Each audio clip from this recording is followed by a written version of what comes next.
আসসালামু আলাইকুম ভিউয়ার্স। আজকে আরও একটি বিষয় নিয়ে কথা বলবো, সেটা হচ্ছে ফেসবুক আর্নিং নিয়ে বা ফেসবুক পেজ মনিটাইজেশন নিয়ে। আমরা সবাই জানি যে ফেসবুক পেজ থেকে এখন আর্নিং করা যায়। একটা ফেসবুক পেজ ক্রিয়েট করলে সেখানে কিছু ভিডিও আপলোড দিয়ে সেই ভিডিওতে ইনস্ট্রিম অ্যাড বসিয়ে সেখান থেকে আর্নিং করা যায়। তো অনেকের একটা কোশ্চেন থাকে যে ফেসবুক কত ভিউয়ে কত টাকা দেয়। তো এই কোশ্চেনটা সবার মনেই মোটামুটি ঘুরপাক খেতে থাকে। দেখা যায় যে অনেকেরই অনেক ভিউ হয়ে গেছে, আর্নিং কম, আবার অনেকের ভিউ কম, আর্নিং বেশি। এখন আমরা জানতে চাই যে আসলে অ্যাকচুয়াল কত ভিউয়ে কত ডলার দেয়। তো সেই ব্যাপারে আজকে বিস্তারিত বুঝিয়ে বলার চেষ্টা করব। তার আগে বলে নিই, আপনি যদি আমার চ্যানেলে নতুন হয়ে থাকেন তাহলে চ্যানেলটি অবশ্যই সাবস্ক্রাইব করবেন, আর যদি করে থাকেন তাহলে আপনাকে ধন্যবাদ। তো চলুন শুরু করা যাক। অলরাইট, তো আমরা এখন একটু বোঝার চেষ্টা করি যে ফেসবুকের প্রত্যেকটা ভিউয়ে আমরা কত ডলার বা কত সেন্ট করে পেতে পারি। ফেসবুক কিন্তু আপনার ধরুন যে একটা পেজ আছে, সেই পেজটা মনিটাইজেশন করা এবং সেখানে ইনস্ট্রিম অ্যাডের মাধ্যমে আপনি অ্যাড চালাচ্ছেন আপনার পেজে এবং সেখান থেকে আর্নিং হওয়ার কথা। এখন আপনার একটা ভিডিও আপনি মনিটাইজ করিয়েছেন এবং সেই ভিডিওটা ধরুন আমি দেখছি 3 মিনিট বা 4 মিনিটের একটা ভিডিও। তো সেই ভিডিও আমি দেখলাম। এখন আমি দেখলাম মানেই যে আমি অ্যাড দেখবো তা কিন্তু না। ফেসবুক কিন্তু সব সময় অ্যাড দেয় না। ফেসবুক অ্যাড দেওয়ার কেন দেয় না এটা আসলে একটু কমপ্লিকেটেড। এটা অন্য একটা ভিডিওতে আমি বলবো যে সব সময় কেন তারা অ্যাড দেয় না। এখন ধরুন আপনার একটা ভিডিও 1000 বার ভিউ হয়েছে, তো 1000 বার ভিউ হলে 1000 বারই যে অ্যাড চলবে তা কিন্তু না। সেখানে 500, 600, 700, 800 বার অ্যাড চলতে পারে। তো এই যে 500, 600, 800 বার অ্যাড চললো, আপনার কিন্তু আর্নিং হবে তার উপর ভিত্তি করে, আপনার কিন্তু ভিউর উপর ভিত্তি করে আর্নিং হবে না। এখন আপনার শুধুমাত্র ভিউ হলো আর আর্নিং হয়ে গেলো, ব্যাপারটা কিন্তু এমন না। ভিউ হতে হবে এবং সেই সাথে অ্যাড চলতে হবে এবং সেই অ্যাডটা আপনার যে ভিউয়ার্স আছে তাদেরকে দেখতে হবে, অথবা সেই অ্যাডে ক্লিক করতে হবে। অ্যাডে ক্লিক করলে আর্নিংটা একটু বেশি আসে এবং ভিউ করলে আর্নিংটা একটু কম আসে। তো এর উপর বেস করে কিন্তু আপনার আর্নিংটা এসে থাকে। তো এখন আমি যদি একটা এস্টিমেট হিসাব করি, আমি বলতে পারি যে 1000 ভিউ হলে ধরুন যে 500 বা 600 বার অ্যাড চলে। তো 500 বার 600 বার অ্যাড চললে একবার অ্যাড চললে আপনি 1 সেন্ট করে পাচ্ছেন। এটা ফেসবুকের একটা আমি যতটুকু জানি যে আজকে পর্যন্ত ফেসবুক 1 সেন্ট করে দিয়ে থাকে। তো 100 সেন্টে হচ্ছে $1। তাহলে 100টা ভিউ হলে আপনি $1 পাচ্ছেন এবং 1000 ভিউ হলে আপনি পাচ্ছেন $10। ভিউ না, 1000 বার অ্যাড চললে। তাহলে এখন যদি 1000 বার অ্যাড চলে তাহলে আপনি পাবেন কত?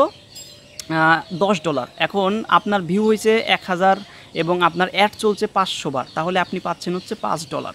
500 বার চললে আপনি $5 পাচ্ছেন। অর্থাৎ এস্টিমেট একটা আমরা বলতে পারি, এটা কিন্তু এক্সাক্ট না যে এক্স্যাক্টলি আপনি পাবেনই। আমরা বলতে পারি যে 1000 ভিউ হলে মোটামুটি $5 থেকে $6 পাওয়া যায়, বা 5 থেকে 600 বার তারা অ্যাড চালায়। তো অ্যাড চালালে 5 থেকে 600 বার পাওয়া যায়। এবং এই 1000 ভিউ হলে আবার অনেকের যে শুধুমাত্র 500 থেকে 600 বার অ্যাড চলবে বা $5 ইনকাম হবে তা কিন্তু না। এর বাইরেও আপনার যদি ওই ভিউয়ার্সরা ওই অ্যাডে ক্লিক করে সেক্ষেত্রে কিন্তু আর্নিংটা বেশি আসে। অর্থাৎ আপনার 1000 ভিউ হয়েছে, 5 থেকে 600 বার অ্যাডটা চালু হয়েছে বা অ্যাডটা চলছে। তো সেক্ষেত্রে আপনার মানে শুধুমাত্র ভিউয়ের জন্য আর্নিংটা আসবে $5 থেকে $6। কিন্তু যদি এখানে কেউ ক্লিক করে থাকে তো তখন কিন্তু আপনার আর্নিংটা বেড়ে যাবে। তো আমরা অ্যাভারেজে বলতে পারি যে 1000 ভিউ হলে মোটামুটি $5 থেকে $6 বা $7 পর্যন্ত আর্ন হয়ে থাকে। তো তারপরেও এটা চেঞ্জ হয় বা এটা অবশ্যই হবে, কারণ ফেসবুক অনেক সময় অ্যাডটা বেশি চালাবে, অনেক সময় অ্যাডটা কম চালাবে। তো আশা করি যে বুঝতে পেরেছেন যে আপনি শুধুমাত্র ভিউর উপর ডিপেন্ড করে আপনি আপনার আর্নিংটা হিসাব করতে পারবেন না।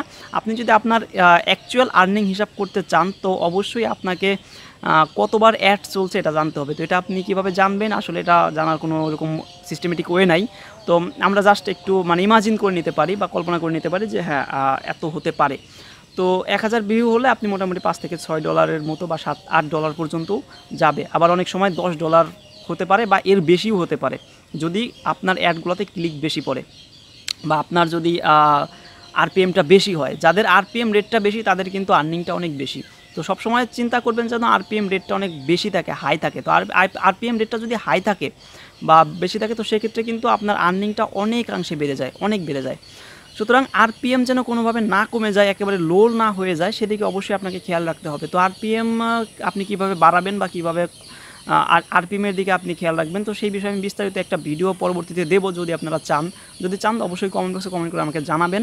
তো আরপিএমের উপর আমি একটা ভিডিও বানাবো যে কীভাবে আরপিএম বাড়ানো যায় বা কীভাবে আরপিএমটা ঠিক রাখা যায়, কন্ট্রোলে রাখা যায়। সো আবারও বলতেছি যে আরপিএম যদি আপনি ঠিক রাখেন, আরপিএম যাদের বেশি তাদের আর্নিং অনেক বেশি আসবে, এবং 1000 ভিউ হলে এস্টিমেটেড আপনার যদি 500 থেকে 600 বার অ্যাড চলে, তাহলে সেক্ষেত্রে আপনি এক একটা অ্যাডে পাবেন হচ্ছে 1 সেন্ট করে, তো সেক্ষেত্রে আসে $5 থেকে $6, এবং যদি অ্যাডে ক্লিক করে তো সেক্ষেত্রে আপনি $8 থেকে $9 পেতে পারেন। এবং যাদের লাক অনেক ভালো, যাদের আরপিএম অনেক বেশি এবং যাদের আপনার অ্যাডে ক্লিক করে, তো তাদের ক্ষেত্রে দেখা যায় যে 1000 ভিউ $10 বেশি হইতে পারে। তো ভিউয়ার্স, আশা করি বুঝতে পেরেছেন যে ফেসবুক কত ভিউ কত ডলার দেয়। তো যদি কোথাও বুঝতে সমস্যা হয় বা এই ধরনের কোনো কোশ্চেন থেকে থাকে, অবশ্যই কমেন্ট বক্সে আমাকে কমেন্ট করে জানাবেন, এবং আমার পেজে লাইক দিয়ে আমার গ্রুপে অ্যাড হয়ে আমার সাথে থাকবেন। ধন্যবাদ।